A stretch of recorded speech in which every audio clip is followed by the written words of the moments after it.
Good morning, everyone. Myself Hiteshree Chauhan, and my student ID is 24IT008. My topic name is Logic Gate Based Simple Pulse Width Modulator, that is PWM. So here we are with the table of content, which I will make you understand through this PPT, which includes introduction to PWM, why to use PWM, basic logic gates, how PWM can be created with logic gates, circuit diagram, which I have simplified, working principles, applications, advantages of logic gate-based PWM. Nextly, limitations, conclusions, references, types of PWM, duty cycle. Will explain PWM waveform, 555 timer, little basic info. Logic gate versus microcontroller PWM, real life project examples, simulation tools for PWM circuits. So now we will start with introduction to PWM. PWM, that is pulse width modulation, is a technique used to control the amount of power delivered to electronic device. It works by switching a signal on and off rapidly while varying on durations, that is pulse width. The average power delivered depends on the duty cycle, percentage of the time the signal is on. We will understand this further duty cycle in depth in further PPTs. PWM allows digital systems like microcontrollers or logic gates to stimulate analog behavior like dimming lights or adjusting speeds. Common in LED dimming, motor speed control, audio signals, and communication system. Now we will understand why to use PWM. Efficient power control, digital simplicity, precision control widely used in electronics. So PWM minimizes the power loss by switching fully on or off instead of using resistor or variable voltage. Digital simplicity, easy to implement with logic circuits or microcontrollers using on and off states. Precise control allows fine adjustment of speed, brightness, or power by changing the duty cycle. Widely used in electronics, common in fans, LED, audio amplifiers, power supplies, robotics, and more. Now, here you can see the three basic logic gates, that is AND, OR, and NOT, respective with the symbol and truth tables. Now here we are with another four logic gates. First is NAND and NOR, which are universal gate, respective with the symbol and truth table.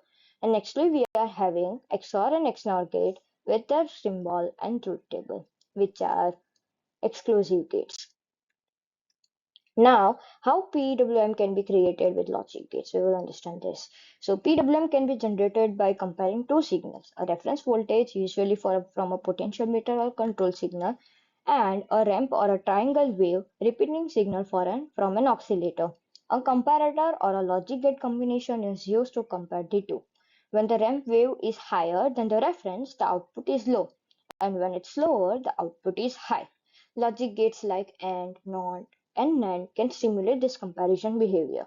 Resulting output is a PWM signal where the pulse width changes based on the input voltage. Here we are with the simplified circuit diagram of the pulse width modulation circuit. Here you can see three things, that is clock, binary counter, and PWM output. Mostly we have used the AND gate and finally the OR gate to complete the circuit. Now the working principles of the PWM. The circuit uses a triangle wave repeating up and down voltage as a timing signal. A reference voltage is set using a potentiometer or fixed input. A logic gate compares the triangle wave to the reference voltage. If triangle is less than reference, output is high. If triangle is greater than reference, output is low. These switches create a PWM signal as output. Changing the reference voltage changes the duty cycle of the output. Now we will understand the advantages of the logic gate based PWM. So, advantages are simplicity, low cost, low power consumption, fast response. Logic gate based circuits are straightforward and easy to understand, especially for beginners like us. No complex microcontrollers are needed. Low cost. Using basic components like logic gates and resistors is very inexpensive, making it a budget friendly option for creating PWM circuits. Low power consumption. Logic gate switches between two states, that is on and off, with minimal power loss, making the circuit efficient. Fast response. Logic gates can work at high speeds, providing fast switching for precise control over the PWM signals. Last but not least, this is easily adjustable. The pulse width can be easily adjusted by changing the reference voltage, giving you control over the signal without needing complex programming. Now, we will understand the types of PWM. So basically here we will understand the four types of PWM. So the types of PWM are standard PWM, variable frequency PWM, sinusoidal PWM, and phase shifted PWM. The most common form of PWM is standard PWM, in which the duty cycle changes while the frequency remains constant. It is widely used in motor control and lighting, etc. Variable frequency PWM, in which both the frequency and the duty cycle can change, used in applications like variable speed drives and audio systems. Next, we have sinusoidal PWM. The duty cycle follows a sinusoidal pattern, mimicking an analog signal, common in AC motor controls for smoother operations. Phase shifted PWM. Multiple PWM signals are phase shifted, timing difference for better efficiency in multiple phase system. It is widely used in three-phase motors or multi-phase inverters. Now we will understand the duty cycle. So what is duty cycle first of all? Duty cycle is the percentage of time a PWM signal is on during one complete cycle. The formula is given on the bottom right of the slide, that is duty cycle is equal to T on upon T on plus off into 100. The higher the duty cycle means the signal is on longer, leading to more power being delivered.